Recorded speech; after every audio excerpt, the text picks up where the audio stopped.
Reb Chaim Kreisworth told the following Maaseh about Rabbi Israel Salanter. When Rabbi Israel Salanter was very old, he used to travel from place to place to try and give chizuk to Yidden in different places. He came to a city called Königsberg in Germany, and he became sick there.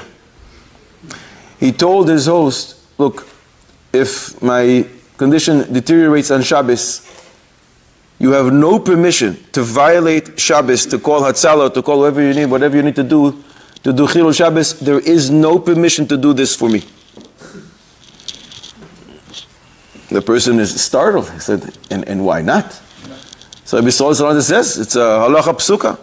Yoredea, Simen Kuf Nun Ches, we learn that you don't help a shepherd of Behema Daka if he falls into a bow, into a pit. You don't help him come out. Because there's a chazaka that Roye Behema Daka, shepherds of this type of animals, are thieves. They let their animals that they're responsible for go and graze in other people's fields. They're gazlanim. And the Bir Halacha brings at the end of Simen Shin Chavtes that you don't violate Shabbos for gazlanim. And this person who's hosting Rabbi Israel Salanter says to him, so is the Rebbe saying he's a gazlan? What's the connection? He says, look, people think that I'm a Talmid Chochem. People think that I'm a tzaddik. They give me money. I know the truth. I'm not. So it comes out when I keep their money, and sometimes I do keep their money, because I don't want them to feel bad. So I take their money. But l'maisa, I'm a gazlan. The halacha is you're not allowed to violate Shabbos to save a gazlan. And therefore don't call Hatzalah, don't do anything. Shh. This guy didn't know what to do with himself. He sent the telegram to the Poisek Ado. Who's the Poisek generation? Rabbi Yitzchak Elchanan of Kovna. He writes him back, of course you should be Chalal Shabbos for Rabbi Israel Salanter. He's a tzaddik Yisoid Oilam, and he's a Talmid Chochem, and he's the greatest tzaddik. He's just the most humble person you ever met, and that's why he's saying what he's saying. But of course, you should violate Shabbos to save Rabbi Israel Salanter. Rabbi Israel Salanter was very careful with OPM, other people's money. You see, on one hand, he was very careful with Shabbos, but he was very careful with other people's money. How careful? Reb Isaac Sher, Yeshiva of Slobodka, said that he was once in a city in Germany, and he gave a drasha on Shabbos. His fellow comes to him at the end, and he says, you know, you remind me of the drasha Rabbi Israel Salanter gave in this place. Mamish, it's the same type of a drasha. He says, Rabbi Israel Salanter was here, he didn't live here. When was he here giving a drasha? So I said, I'll tell you. Rabbi Israel Salanter was here visiting, and he got a letter from his daughter that she's getting married. And she's requesting his presence. He should come. Her father.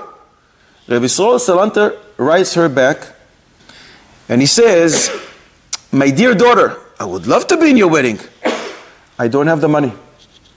And I can't go and borrow money when I have no idea where I'm going to have the money to pay back. So Mitzvah Hashem, when I have the money a little later, I will come visit you, but I'm not so sure that I'll be able to make it for the wedding. And in fact, he didn't make it for the wedding. Later on, he got some money and he came to visit her. So when he was visiting the city, he gave a drasha back then. You see here how careful he was with other people's money. You can't borrow if you don't know where you're going to pay back from. On the other hand, he felt that he's a gazlan because maybe he took money that people view him as a tzaddik. Today, is there any person who will not borrow some money to go to... It's a mitzvah! I have to! People borrow money and they spend on furniture and all kinds of things and traveling and vacation. Oh, we'll figure it out. Oh, Kodesh Baruch Hu for sure is going to help. Oh, find a way to pay back. Who told you? There's a pasuk in Tehillim. Lo yive rasha v'lo yeshalem. Tiferes Yisrael asks, this pasuk is formulated in a wrong order. Why are you saying loive rasha? You should say loive velo yeshalem, a borrower that doesn't pay, he gets the title rasha. But David HaMelech calls him a rasha from the get-go. Loive rasha, a wicked borrower velo yeshalem. Why are you giving him such titles before he decided to pay or not? Says that Tiferes Yisrael, this is speaking about a very specific borrower.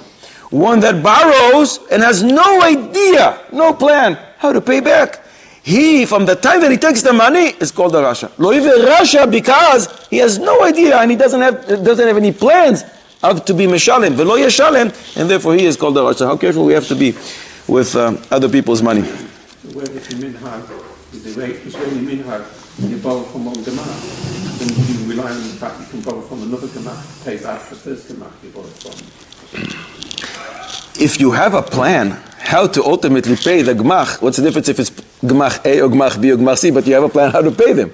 But many times that doesn't happen. And you borrow from an individual or from a gmach without any idea how you're going to pay. That is a terrible thing. So Reb Chaim Kazis, based on this Maaseh, says, now I can understand a Gemara in Yuma Lamed Hamud Beis.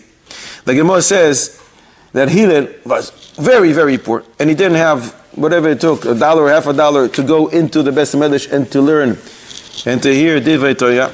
It was the month of Teves, very cold, middle of the winter, and he wanted to hear Divrei Elokim Chaim. He wanted to hear Shmaya and Avtalion. So he went on the roof, famous Maaseh. It was very cold, it was Friday, and he's listening to Divrei Torah, and snow started coming down, so much so that in the morning, Shmaya and Avtalion come into the shul and say, what's going on here? It's kind of dark in the shul. They go, oh, person is there on the window. And they went up on the roof, and they took him, and they said, Ra'ui hu zeh lechalel es haShabbos. This is a person who's worthy to be mechalel Shabbos for. What does it mean? Is there a yid that you shouldn't be mechalel Shabbos for? Ra'ui hu zeh. Hillel is a person who's worthy for us to be mechalel Shabbos. Hillel is not a tzaddik, and even if it's not, is there any yid that you shouldn't be mechalel Shabbos? Says Reb Chaim Kazis, this is the answer. A person who's a gazlan, you should not violate Shabbos to save. By the fact that Hillel was willing to go on the roof, not to borrow the half $1 to go in because he had no idea where he's going to be able to pay from, you see that Hillel is not a gazlan, mimele, he is ra'ui. He is the one who is fitting for us to violate Shabbos for.